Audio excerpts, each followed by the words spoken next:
to the I'm a Celebrity South Africa podcast with me, Scarlett Moffatt, And me, top 5, almost made the cyclone, Seann Walsh.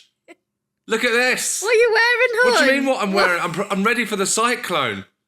You said you wanted to see me in a cyclone outfit. Here it is. Your wildest dreams have come reality. Become reality. I wanted full-length cyclone so I could see the little budgie smugglers. Oh, so...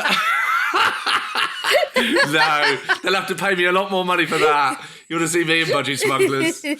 Look at that, though. This is a cape. I thought it was an apron. I was trying to put this on as an apron. You know, you suit a bit of leopard print. Yeah, Thank you. Yeah, no, it's my new look. It's a good look. Newfound confidence from doing the jungle, and now I wear leopard skin. Watch out, Met Gala, I'm coming for you.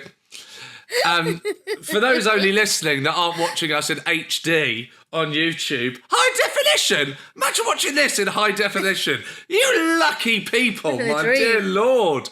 The dream. I'm wearing a leopard skin cape and a leopard skid. Leopard skid. I've got skid marks on my leopard. He's got skiddies. Filthy weekend, I'll tell you now. But here we are, we're back. I'm in a cyclone outfit just so I could... I wanted to know how it felt, and I can tell you, it's not been worth it putting this on. An absolute disappointment. You suit a headband, mate. You actually do. I used to wear a headband when I rollerbladed. What, and yet this is what makes you feel cringe, Sean? Yeah. The cape's the issue? I know. I'm having flashbacks now. We need to move on. Yeah, we've got a jam-packed podcast today because we are also interviewing Dean, and you're interviewing the one and only Helen Flanagan. Yes, because they left. Oh, it's so sad. It's sad to see them. Do you know what I was more disappointed at? Is that I felt like Helen went in like an absolute boss man. Yes. She bounced on top of balls in the air. She loves those balls. She had offal in her face. Yes. And then what made her leave was basically not being able to put a key in a padlock. I know. I know. So sad. I would have thought it would be that way round. And she was sad, but she seems to have grown a lot. She's now a mother. She wasn't a mother. So I think she did. She did really well. She'd be very happy, I think, from the person that we saw step in to the bush. Like, you know, when she was apprehensive about doing the trial, she wasn't sure, but she discovered the bravery within herself and she went and confronted it. And I think she's done an amazing job. She's had an amazing journey in there. Can't wait to hear what you chat to her about. I know. Slightly jealous, but I do love Dean. I am excited to chat with Dean because I just feel like he's probably had one of the best experiences on I'm a Celebrity ever. I know. It's been like a holiday camp. He's had like a full buffet. It's ridiculous. Absolutely ridiculous. He's had chicken batters, pita breads, kebabs. He's the only campmate that's been full up. So we've got Phil left, we've got Paul Burrell left, we've got Carol, we've got Jordan, we've got Fatima. Who am I missing? Mylene. Yes, Mylene. Strong characters in the final 6. Who do you think is going to make the cyclone? So Cyclone's top 4, because we've heard at the end of that episode another cliffhanger, 2 are going, but the final 4 is the cyclone. I wouldn't know about that, unfortunately. I don't know, but I wish they could all do the cyclone. And again, I'm not saying it to rub it in, Sean, but it is just the greatest ever, like... Is it? Unbelievable. It's just, you know... Well, because when you're an adult, you don't get to really do water fights and water slides anymore. So then all of a sudden you're transported like to being 8 years old again with a fairy up liquid bottle like squirting your neighbour. Do you know what I mean? Because you've just got water in your face and balls in your face and you like it's just amazing. So do you? No, you are. Don't worry about that. But I got the last laugh. I get to wear a leopard skin apron around my neck. So. Joke's on you. I want to talk about Carol. Bad man, roadman Carol Vorderman. Oh, yeah. Oh, my God. What, telling a nun to F off? Yeah! Carol! Yeah. Behave! And like, you just wouldn't Consonant, expect you please. to be Vowel, naughty. consonant, vowel, consonant. There it is. None. Have that. Off you go. Unbelievable. Boy George told me that he dressed up as a nun. He got on the tube. Did he actually? I'm sure this must have gotten an episode. This made me laugh so much. He got on the tube dressed as, this is when he was, I think, a young man, a teenager. He got on the tube dressed as a nun, and then some actual nuns got on the tube. What are the chances of that? Did he go over and do nun chat or not? I don't know. Or did he just stay back? They weren't impressed. I thought, can you imagine how funny it was for the other person that was on the tube? Just sat there and you look up and there's one nun, Boy George. I've just snorted. Yeah, and then a group of nuns get on. That's good, that. That's I like that. absolutely I like hilarious. that. The thing is about those trials, there is a reason that they don't show you what is in those holes. And the reason is, the listeners and the viewers might not know this, is because actually it's the anxiety of not knowing and not being able to see it that's actually worse than seeing it and confronting it. So that's the scary bit, is having to get the courage to put your hand in the hole. Yeah. And especially if something's like a bit wet or slimy or, like the frogs and stuff. I was just like, if you actually were just confronted by frogs, I don't think I'd be as scared, but putting your hand through it and not necessarily knowing that it's a frog. I like the word. I like the phrase confronted by frogs, as if you're about to be mugged by frogs. Help me! I was confronted by some frogs. Give me all your money. It was very give me all your money. Scarlett, Moffatt, give me all your money.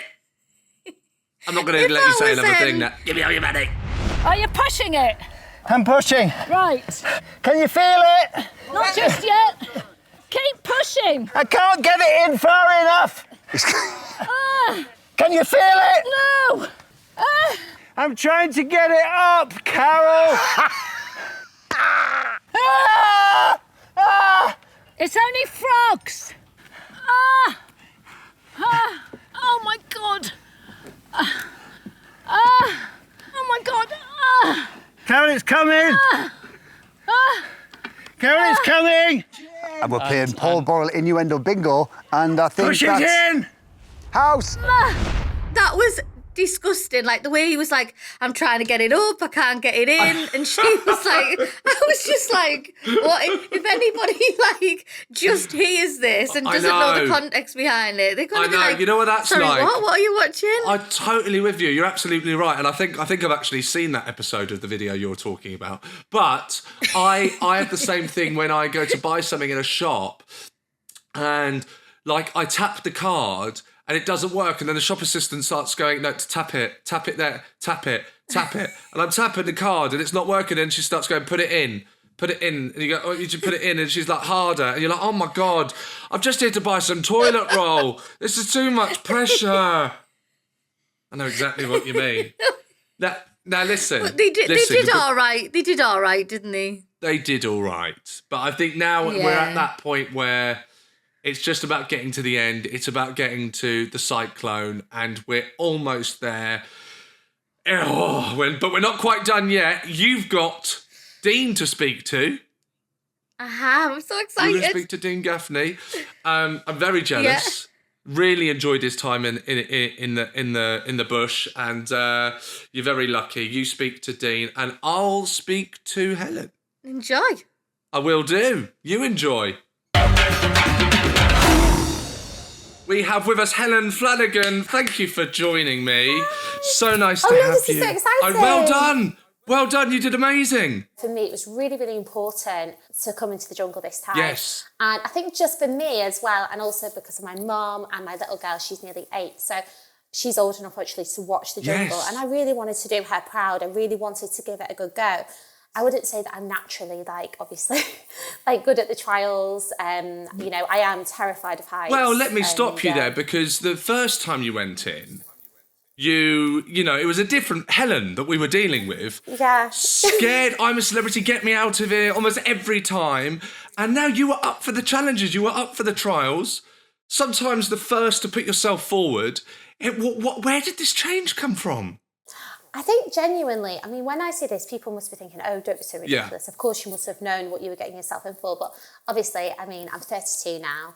I was 22 when I did the show. And when I was younger, I was either working at Coronation Street or I was revising. Even though I'm a Celebrity, such a big show, I didn't actually watch that much television. Okay. But I knew, obviously, you were just on it. You didn't watch it. You were just on it.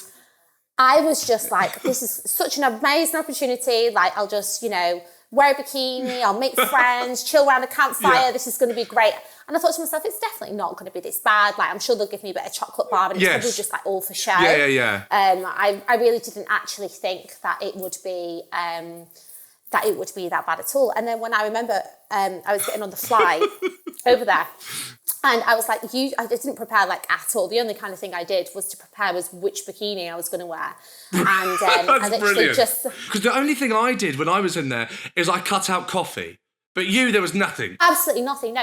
I YouTubed clips in the flight and I was thinking, oh, this is awful. No, it won't be this bad. I was like, this is awful. They're not going to do this to me. I was like, no, this is awful. I'm surely it can't be that bad.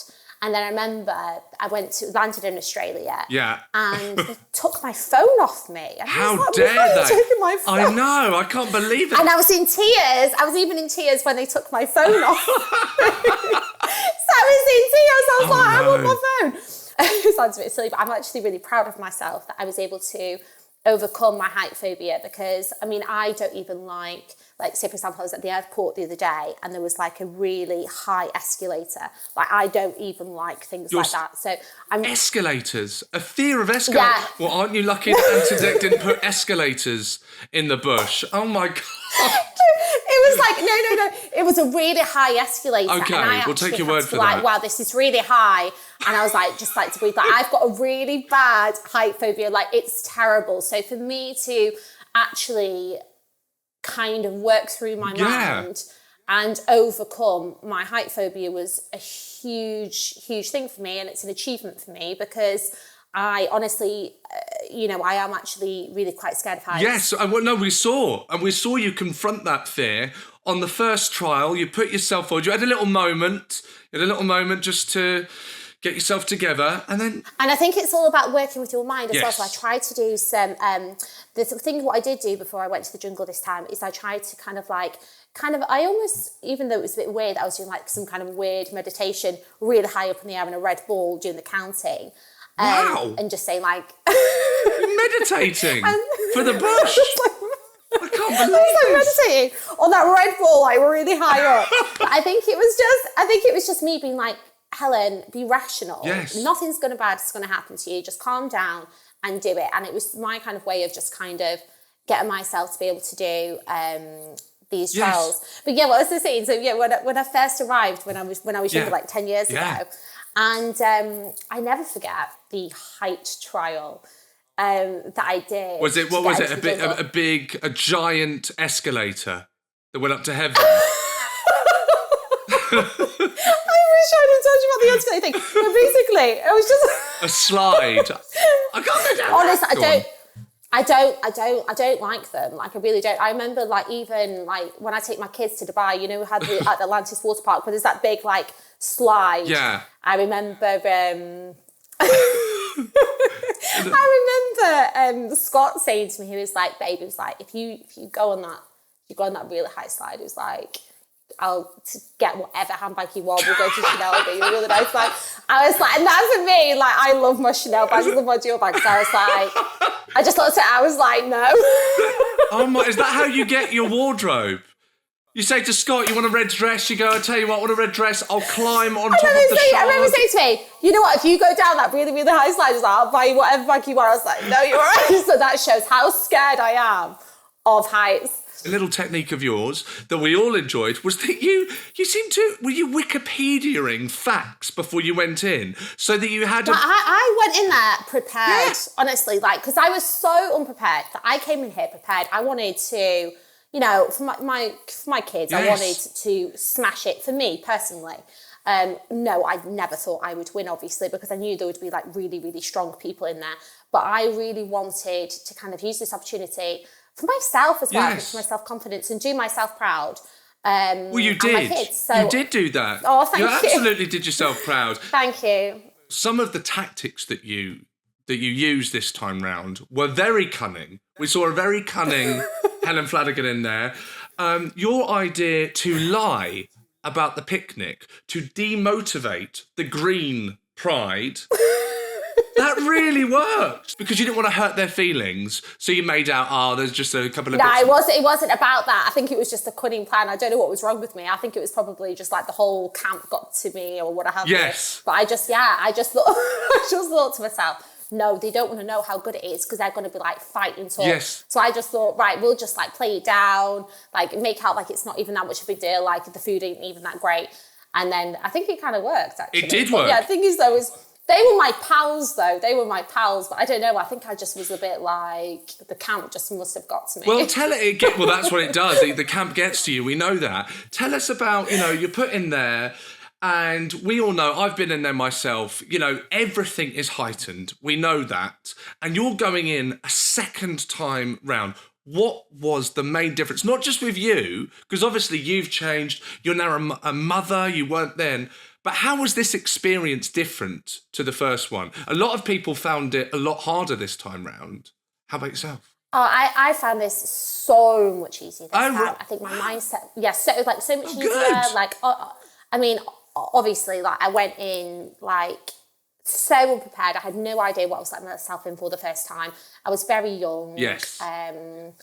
And I was, very like sky all over the place, and I didn't really have a good mindset at all. I didn't even really get what the show's about, and I was just like, what the hell? I remember literally, I was like, I got there after this horrendous. I remember they never showed it, but I did like a height trial, which I sobbed. I had snot all over my face from Scarlett. no. I remember clinging to this thing, and I froze, and they never aired it. But someone pushed me. Someone actually had to get on the trial and push me, right? God. And it was dark when I got there, and then when I arrived, I had like mascara all down my face. Yeah. I was just traumatised. Oh, no. And then I got to the camp, and I mean, I've never seen a rat before. There Oh, was no. just rats. There was rats all over the camp, and I swear, I literally was just like, what the hell have I done? And I just wanted to call my agent and was like, get me out. But they took your phone. Like, get me out. Well, yeah, I remember going. I think I did go to the Telegraph a few times. I remember it was really quite funny. Oh, this is great. But I think I did one trial, and then after I was like telling the deck, I was like, I need to speak to my agent. Like, like this is ridiculous. Like, I don't. What is this? Like, get me out. I'm a celebrity. What the hell? Get me out of here. I've made a massive mistake. I just genuinely didn't know what the show was about. Now, in there, you got to speak to your family, which was really moving because we know it's, again, to the people watching, to the viewers at home, it doesn't seem like that much of an amount of time. It doesn't really feel that long, but to us, we know what it's like in there. Not just to be far away from them, but to be out of contact. And then you got to speak to your kids and find out what they're up to. What did that feel like? So my little girl Matilda, she was 7 when I was in there. Delilah's 4. I missed her first day of school, missed her first day of reception to go to the jungle. Wow. And then my little boy was only 1. So I was away for all 3 of my kids for like a month. Yeah. Which was fun, but I had to kind of go. I mean, I knew that my childcare was amazing. So Charlie was with Scott's mum, who is just amazing. Okay. And then my kids were with my mum, so I knew I could switch off. Yeah, don't worry. I'm not questioning your role as a mother. How dare you leave your kids to go in the bush? I think I had to go into like a different mindset. Sure. And you had to get on with it, and I couldn't be emotional about missing my kids, What a wonderful thing for your kids to be able to watch their mum confront her fears and also see her having an amazing time with these amazing campmates. I think you were fantastic. Yeah. Yes. Oh, thank you, darling. No, it's all right. The last thing, all I wanted to know is just before I let you go, and you've been fantastic, who in there did you really bond with? I mean, Carol, what an actual babe. Like, I literally am obsessed with Carol Vorderman. She's like my showbiz mummy. Like, I literally love Carol. Like, she's just, she's amazing. Did you know her from before? No, I've never met Carol, but have you seen the body on her? Like, a boobs and a bum, and she's got such a great figure, hasn't she? I just think she's so fit. And also, she's just so lovely, and I love that she's just so empowering for other women. So, yes. me and Carol, like, we always WhatsApp. Oh, fantastic. All the time. Yes, I love Carol. And honestly, like doing I'm a Celebrity South Africa was one of the best things I've ever done. I'm so, brilliant. so glad that I was asked to do it. Like, I literally have the best memories and it was really, really, really special to me. So I'm so We glad that I was are asked glad do to hear it. We were glad that you loved it. We loved watching you. And thank you for coming on. Thank you for talking to me. Thank you, darling. Thank you. Dean, hello, how are you feeling after the bush? Hello, Scarlett. How are you, darling? Yeah, good, thank you. Oh, I'm just about survived. Just about survived. Dean, do you know what? I am absolutely gutted, right? Because I remember us having a chat. Yes. And I was like, you know, when all the rumours were going around and like people were starting to have chats about, oh, are you going to do the bush and stuff? I wish I'd done it now I've watched it. Why didn't you do it, you nutter?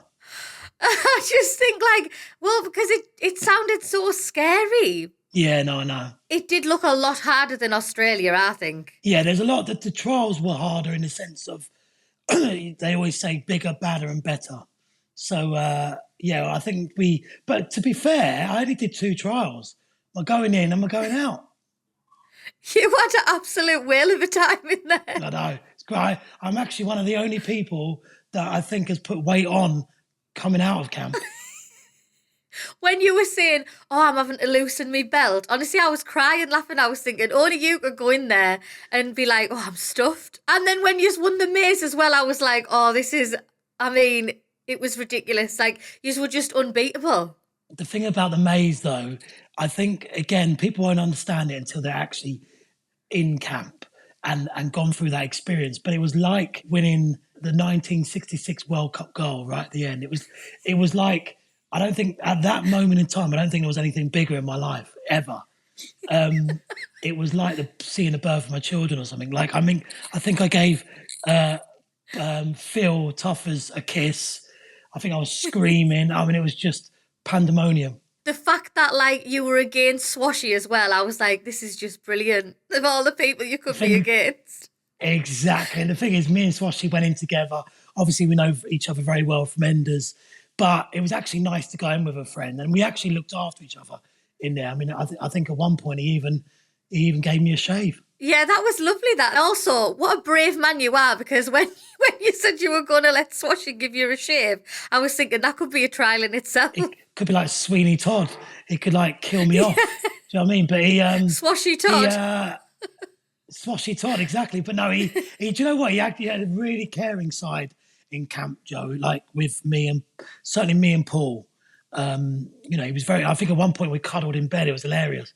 But yeah, love Josh. Love Joshy. Love Swashy dearly. I don't know if it was because in there, like, you sort of see different dynamics and stuff, but I was genuinely shocked when Paul Burrell actually saved you, you know, from going to the head-to-head. Yeah. I was like, oh.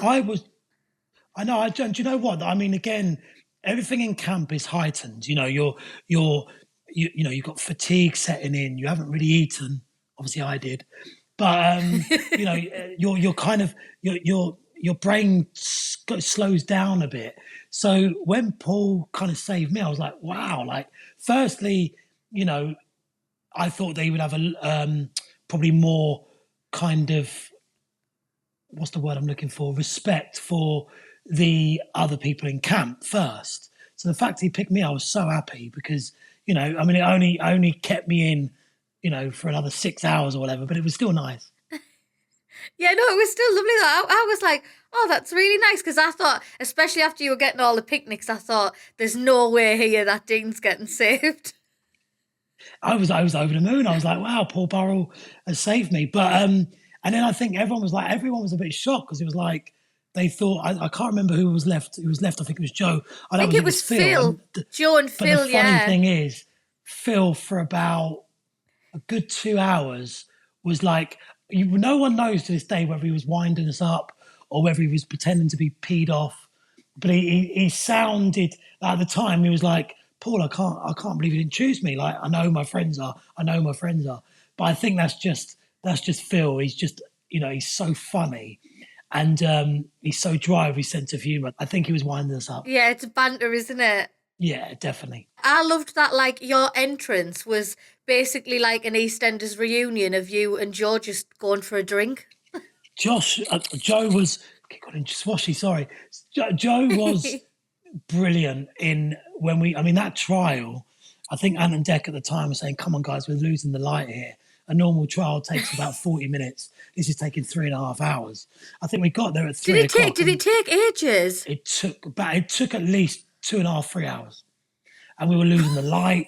They were saying, like, come on, Joe, like we got to get you into camp, because obviously we need to bring the food in for the other campmates. But it was, I think the outtakes would be even funnier than the actual trial because it went on for ages. I think the lovely thing for me is when you came in and like everyone came in for different reasons, and obviously you were back in there in like 16 years ago, and you were like, oh, I want to know who Dean Gaffney is now. Who is he? Who's the Dean now? Well, I'm still trying to find out, Scarlett. But if I'm honest, it's first and foremost, it's an amazing honour to have been asked back. It's great to play homage to what we all went through in Australia. You know what it was like. Oh no, Dean, honestly, you are and always will be an absolute bush legend. Well, I've only got one more thing to say. You're a celebrity. Get yourself out of here.